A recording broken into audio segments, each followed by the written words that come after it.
હવે વરસાદ બાદ રાજ્યમાં રોગચાળો વકર્યો છે કે જેના જ કારણે સોલા સિવિલ હોસ્પિટલમાં રોજના જે ઓપીડીની સંખ્યા છે તે છે 13,609.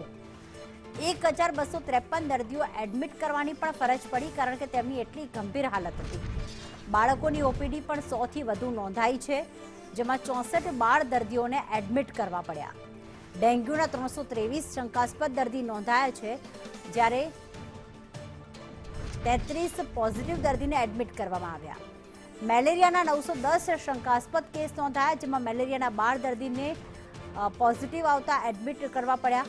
સોલા સિવિલમાં ટાઇફોઇડના 10 કેસ નોંધાયા. ઝાડા, ઉલટી, તાવ અને શરદીના કેસમાં પણ સતત વધારો થઈ રહ્યો છે.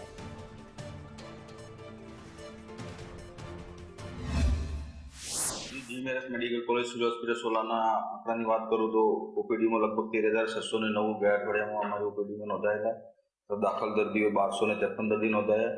અને જુદા જુદા ડિઝીઝની વાત કરું તો ડેન્ગ્યુમાં લગભગ 323 દર્દીના લોહીના નમૂના શંકાસ્પદ લેવામાં આવ્યા, તેમાંથી 33 દર્દીના રિપોર્ટ પોઝિટિવ હતા.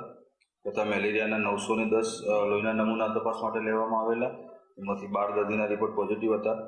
તે જ રીતે ચિકનગુનિયાના આ અઠવાડિયામાં 15 દર્દીના નમૂના લેવામાં આવ્યા, તથા એક્યુટ ડાયરિયાના 24 કેસ, બેસિલરી ડિસેન્ટ્રીના 24 કેસ અને ટાઇફોઇડના 10 કેસ. એમ ગયા અઠવાડિયામાં અમારી હોસ્પિટલમાં ઓપીડીના, આઈપીડીના અને જુદા જુદા ડેન્ગ્યુ, મેલેરિયા, ચિકનગુનિયાના દર્દીઓ જે તપાસમાં લેવામાં આવેલા સેમ્પલ એમના આંકડા અને એમાંથી જે દર્દીના રિપોર્ટ પોઝિટિવ આવ્યા